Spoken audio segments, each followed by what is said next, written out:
Nível 1.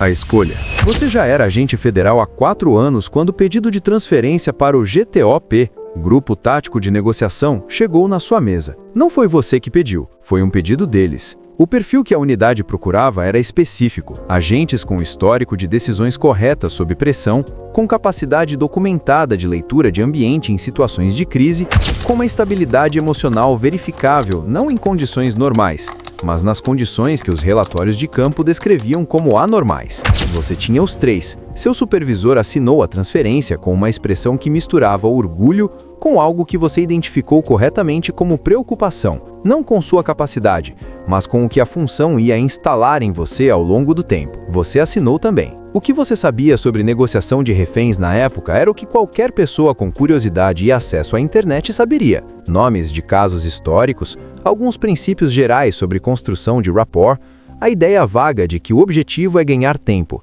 O que você não sabia era que ganhar tempo era apenas o mecanismo visível de um trabalho muito mais complexo que opera nos bastidores de cada segundo que o tempo avança. Você descobriu isso no treinamento. Nível 2. O treinamento. O curso de formação em negociação de crise não parece com nenhuma outra formação policial que você já fez.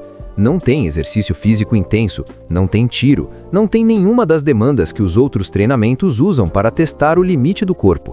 O que tem é psicologia aplicada em profundidade que a maioria dos cursos universitários de psicologia não alcança, porque aqui a teoria é entregue com a consequência imediata de que você vai usar isso numa situação onde o erro não é conceitual, é humano. Você aprende sobre inteligência emocional como ferramenta operacional, não como conceito motivacional, como instrumento técnico preciso, a capacidade de identificar o estado emocional de outra pessoa através de pistas vocais, de padrão de fala, de escolha de palavras e de usar essa identificação para calibrar cada resposta que você dá. Cada palavra que você fala numa negociação real é uma intervenção calculada. Não existe conversa casual. Você aprende escuta ativa no nível que a palavra ativa realmente justifica. Não ouvir para responder, ouvir para compreender o que está sendo comunicado por baixo do que está sendo dito. A pessoa em crise raramente está comunicando o que parece estar comunicando na superfície. A ameaça que ela verbaliza é frequentemente a expressão de uma necessidade que a situação produziu e que tem uma solução completamente diferente da que a ameaça sugere. Você aprende que negociação de reféns não é sobre convencer alguém de nada, é sobre criar as condições para que a pessoa em crise encontre a saída que ela mesma precisa encontrar, porque saída imposta de fora não funciona com a mesma consistência que saída descoberta de dentro. Seu trabalho não é resolver o problema dela, é fazer com que ela consiga ver que o problema tem solução disponível que não custa o que ela acha que vai custar. O treinamento inclui simulações com atores treinados para representar perfis específicos de crise: o suicida em colapso agudo, o sequestrador com demanda política, o pai desesperado que tomou uma decisão impulsiva que escalou além do que ele previu. Cada simulação é debriefada com uma precisão que transforma cada segundo de cada exercício em aprendizado catalogado. Você falha em algumas simulações e aprende mais nelas do que em qualquer uma que foi bem. Nível 3. A primeira vez. A primeira ocorrência real chega num domingo à tarde. Homem, 42 anos, histórico de transtorno bipolar não tratado adequadamente numa farmácia no centro da cidade, com 3 reféns e uma faca. Nenhuma arma de fogo, o que reduz o risco imediato, mas não elimina o perigo, porque faca em espaço confinado com estado emocional desregulado é uma equação que tem resultados irreversíveis disponíveis. Você chega com a equipe.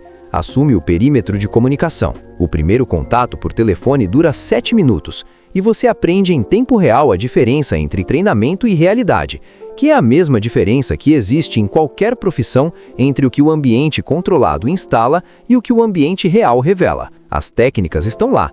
O que o treinamento não reproduziu completamente foi o peso específico de saber que do outro lado do telefone existe uma pessoa real cujas próximas horas dependem em parte significativa da qualidade do que você diz nos próximos minutos. Você mantém a voz estável, não porque não sente o peso, porque aprendeu que voz estável é informação transmitida para a pessoa em crise de que existe alguém do outro lado que não está em pânico.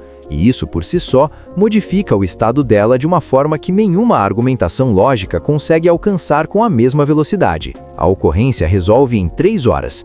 Os reféns saem, O homem sai, ninguém usa a faca. Você vai para o carro e fica sentado por alguns minutos antes de ligar o motor. Não de alívio dramático, de processamento, de reconhecer que o que acabou de acontecer foi real, de uma forma que o treinamento preparou e não preparou simultaneamente, e que a próxima vez vai ser diferente desta de formas que você ainda não consegue antecipar. Nível 4. O que não sai. Com os anos, você acumula ocorrências. A maioria resolve, algumas não. A que não resolve de uma forma específica, instala algo que as que resolvem não instalam. Não trauma no sentido clínico imediato, mas uma memória de detalhe que o cérebro arquivou com uma precisão que o tempo não borra completamente. A voz específica, a última coisa que foi dita antes do desfecho que não era o desejado, o segundo onde a trajetória da situação mudou de uma direção para outra de forma irreversível, e você estava presente, estava ouvindo, estava fazendo o que o treinamento e a experiência indicavam como correto, e o resultado, ainda assim, foi o que foi.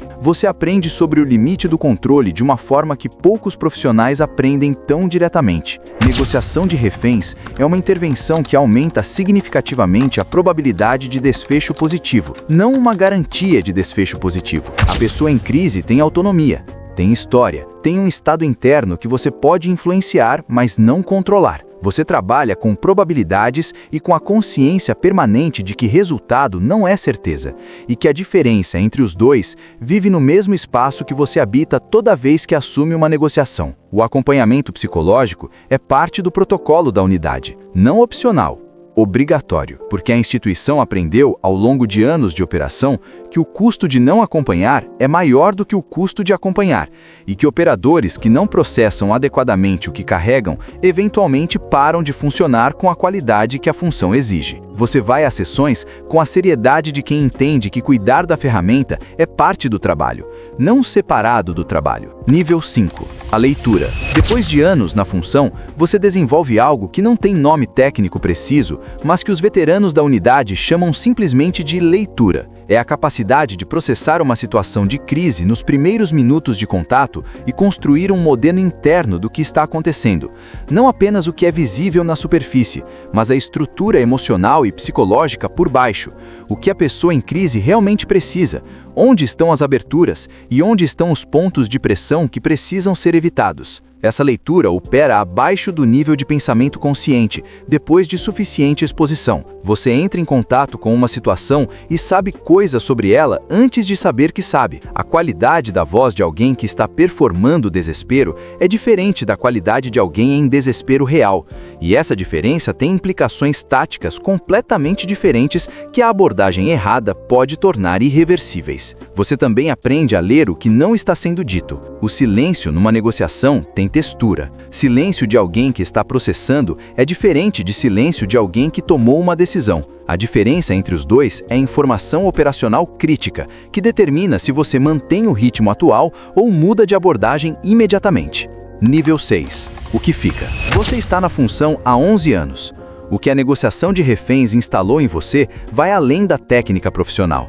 Instalou uma forma de ouvir que não desliga quando você sai do trabalho. A atenção ao que está por baixo do que está sendo dito, a percepção de estado emocional em qualquer conversa, a paciência específica de quem aprendeu que a maioria dos problemas humanos resolve com mais tempo e menos pressão do que a urgência superficial sugere. Instalou também uma relação específica com o que é controlável e o que não é. Você faz o que é possível fazer com o que está disponível. Constrói o melhor caso possível para o desfecho que protege as pessoas envolvidas. E carrega a consciência permanente de que o resultado final tem uma parcela que pertence à pessoa em crise e que nenhuma competência sua pode remover completamente dessa equação. Em algum lugar agora existe uma ocorrência em andamento. Um negociador ao telefone com uma voz que está no limite, construindo rapport palavra por palavra, ganhando tempo que não é fim em si mesmo, mas que é o espaço dentro do qual a saída se torna possível, fazendo o trabalho invisível, que quando funciona não aparece em nenhuma notícia, porque o que aconteceu foi simplesmente que ninguém se machucou. E esse é exatamente o objetivo. Se você curtiu esse tipo de conteúdo, deixa o like, se inscreve e comenta o que você achou. E aqui tem um vídeo parecido com esse que você acabou de assistir. Te vejo lá.